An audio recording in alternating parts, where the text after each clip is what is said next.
Alright guys, so this is going to be kind of the typical video y'all see on my channel, me going through, reading your comments, answering questions, and all that kind of stuff. So yeah, here we go.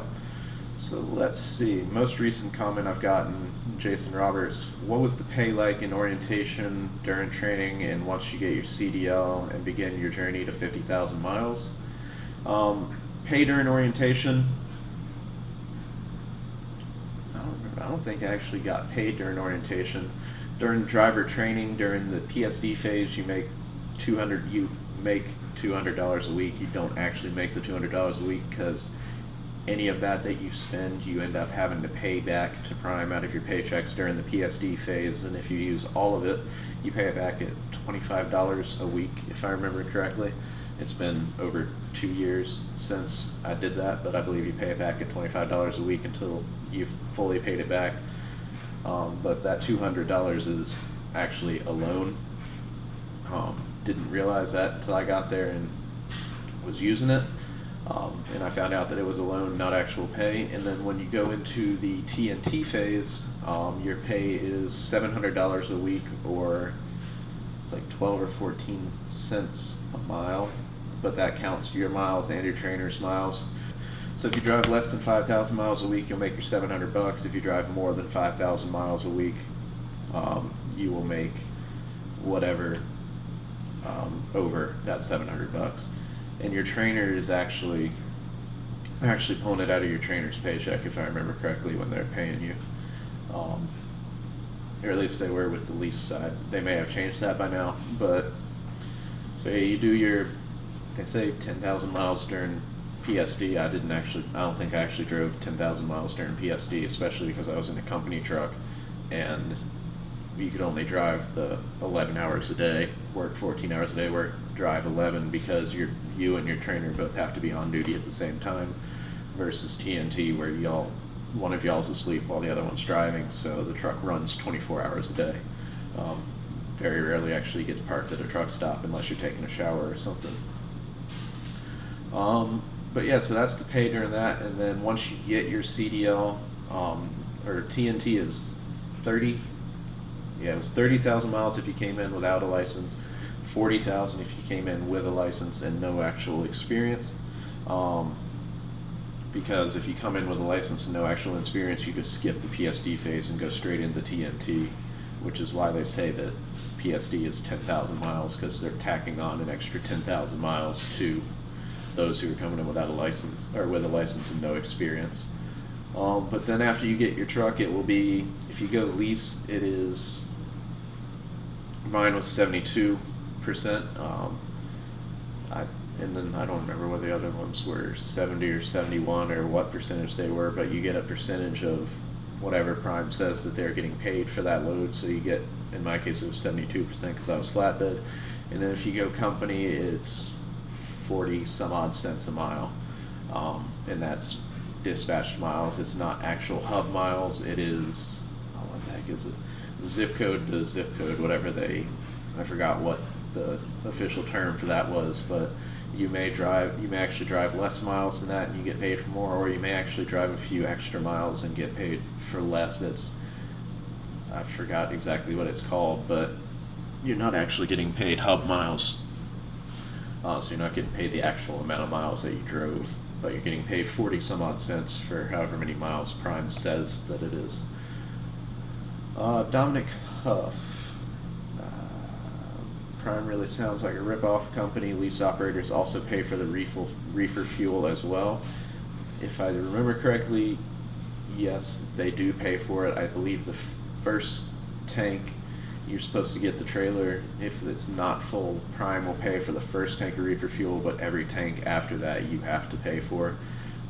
Again, I'm not positive about that. I wasn't a reefer driver, but I do believe that I heard them say that when I had to go through the ACE 1 or ACE 2 class that they make lease operators go through. I do believe that they pay for, Prime is supposed to pay for that first tank. I don't know if they actually do, or if they've changed that.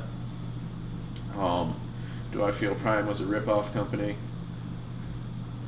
No, I feel maybe I didn't read the contract and everything quite as closely as I should have, because I went back and read it after the fact, and everything that they did was technically in the contract.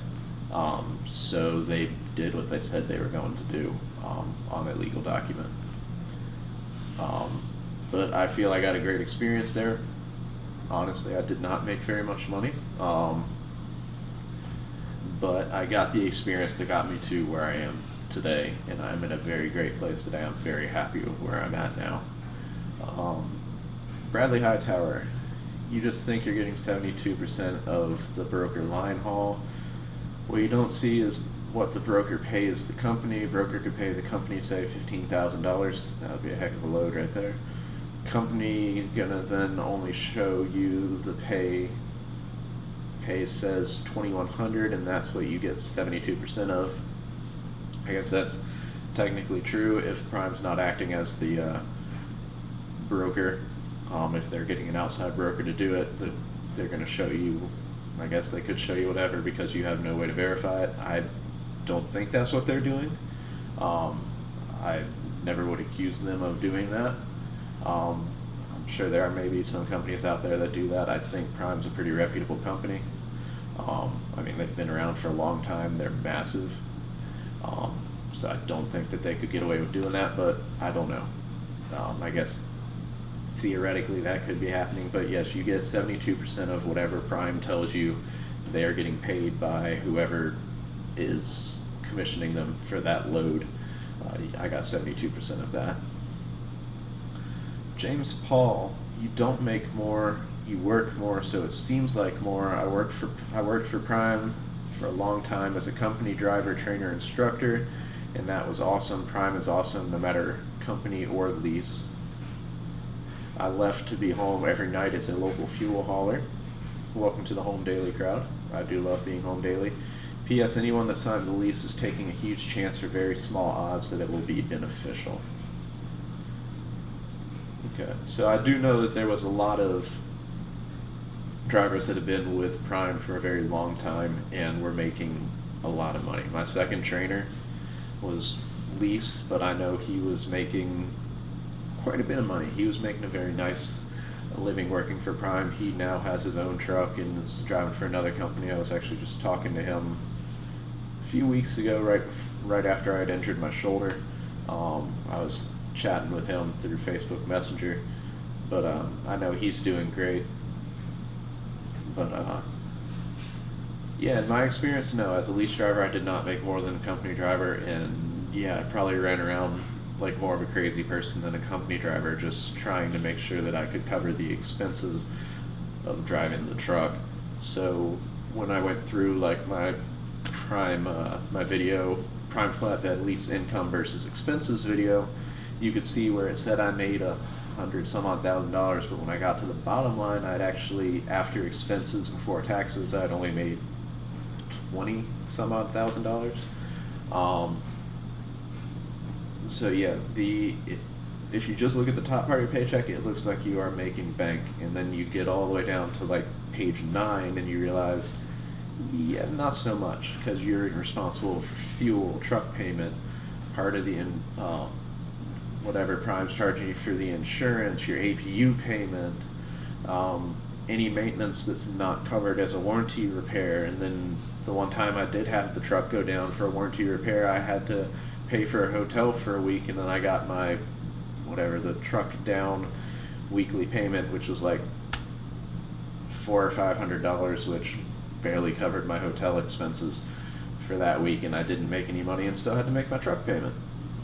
So that week, I think my paycheck was like negative $900 or $1,000 or something like that. I've talked about it in one of the videos what it was. I don't remember exactly what it was. Again, almost 2 years ago on that one when that happened. But yeah, I know there are a lot of folks out there, especially the trainers, instructors, that do make a lot of money with Prime. I personally didn't. I feel I should have went as a company driver. Hindsight's 20/20. But yeah, and then signing a lease is a very big chance. You could very well end up making a ton of money doing it, but It is, does appear that it's a lot trickier than I thought it was going to be. Life on display. If you leave Prime after the TNT phase, how much do you have to pay them? You have to pay them the full amount of the training. I believe if you leave after like the first week of PSD, you're responsible for the full cost of the training, which is just shy of $4,000, I believe. Yeah, if you leave after that like first week, then after that first week, before your 12 months is up, you owe them the full cost of the training. They don't prorate it. If you leave after 11 months, it's still the same as if you had left a day after the cutoff is for leaving without owing them anything. And then, or can you leave after that phase, or do you have to, or you have to choose between company and lease? So after TNT, if you don't want to owe them any money, you have to choose between company or lease when you finish the TNT phase. Now, granted, could you start off as lease and decide to switch over to company without owing them money? Yes, and vice versa. As long as you're staying working for them, you can go between the two. I don't think it's exactly the easiest process, but I know there are a few folks that swapped during that first 12 months. John Smith, are you running your own motor carrier numbers, or are you running under primes? Thanks for the videos, learning a lot from them. I was running under Prime's motor carrier numbers. I do not have my own motor carrier number, and I'm glad I didn't go get one now, because it would have just been additional expenses on me for something that I'm not using now, since I've been a company driver at my last 2 jobs. But no, I operated under Prime's authority, their motor carrier numbers, their authority, all that kind of stuff. So I had their pre-pass, I had their easy pass, I had all that kind of stuff. I got their fuel discount, but I had to follow all their rules. I had to keep the truck governed where they wanted it to. I had to have all the safety equipment that they installed on the truck functional. I wasn't allowed to disable anything or modify anything on the truck. It was their truck. I was basically, they call it a lease. Looking back, I was renting the truck from them. But yeah, Pedro Perez, company drivers keep driving for half the pay. I may have said that in the video. I honestly don't remember. That was my Prime lease versus company video. Looking back on it now, company drivers probably made about double what I made in my year with Prime. Don't know that that's always the case, but in my case, company drivers ended up making a lot more than I did. QC, haha, a lot of physical labor, huh? Compared to the jobs I was in before, which was selling cars, going to work every day in a suit and tie, and spending a lot of my time either sitting at a desk, maybe walking around a lot to find a car, or sitting in the passenger seat of an air-conditioned car. Yeah, flatbed was a lot of physical labor, and compared to the other forms of trucking, like dry van or reefer or something, flatbed is a lot of physical labor, hauling the tarps around, securing the straps, pulling the tarps off, folding them up and heaving them back up onto the truck, chaining loads, all that kind of stuff. Flatbed is a lot of physical labor. Even if you're not coming from an office job, it is a lot of work. I don't know, maybe you came from the military, where I know that flatbed probably seems like absolutely nothing physical labor wise. I didn't. For me, it's a lot of physical labor. For the large majority of people, it is going to be a lot of physical labor when you're not just driving the truck. Now, obviously driving the truck, no, that's not a lot of physical labor. It's mental, because you got to sit there and look at all the people driving around you and think, what's the dumbest thing they could do right now? And a lot of times that's what they're going to do. But yeah, in that case, you spend a lot of time sitting in an air-conditioned truck driving down the road. It's not a lot of physical labor. Your gas, brake, steer, maybe reach over every now and then, pick up your drink and take a nice drink of it. But in between the driving, yeah, it's a lot of physical labor. Telno L437. Welcome to the truck driving world. Job hopping is norm in trucking. That it does seem to be. I think where I've landed at now, I'm going to be there for a very long time. I love working for Carvana. It's a great experience. Great benefits, great pay, great environment. I think I'm going to hang out there, but I think, yes, truck driving a lot of the time is spent hopping from job to job to job, trying to find the best experience for you. Um, Antonio, probably going to mess up your last name, Antunes. Keep up the good work. It's honest and realistic. I'm studying now and when I need a break from the books, but still keep my mind on topic. Your videos help me understand life after testing and hopefully life after completing the CDL test. From Massachusetts to wherever you haul, keep being you. Thanks. Thank you, man. I'm glad the videos are helping you out. Yeah, if there's anything else you want to know, leave me another comment and I'll be glad to answer it. But yeah, I'm glad I'm helping y'all out. That was the point of making these videos and finally saying, you know what, I'm not just gonna sit around anymore. I'm gonna actually try to inform people as to my experiences while I've been in this industry so far.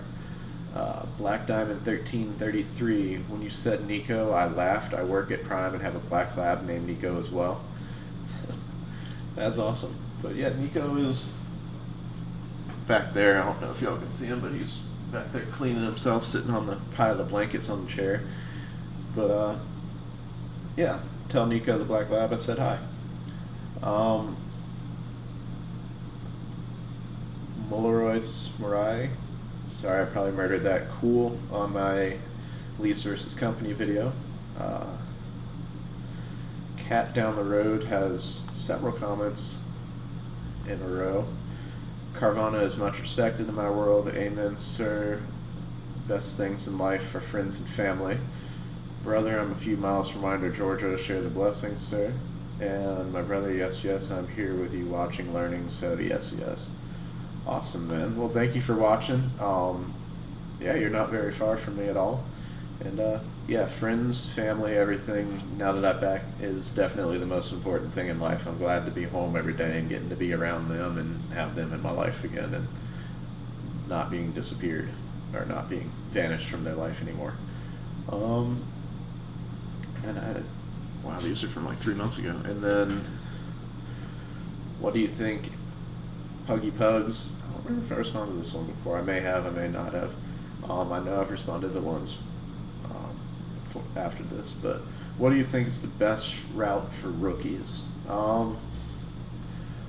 Best route for rookies is probably, I mean, the only route you're really going to have the option to go for is starting off with a company like a Prime, Snyder, CR England, CRST, the companies that do training and allow you to get in there and build time and miles and all that kind of stuff to prove that you are experienced, that you know what you're doing, that you're a safe driver, that you're a productive driver, where you can then move on up to the companies like Carvana and other companies like that that require a year, 2 years plus of experience and a lot of miles, a lot of safe miles before they will hire you, because they want you to prove you know what you're doing, that you're a good investment, and that you're not going to end up costing them a large amount of money down the road.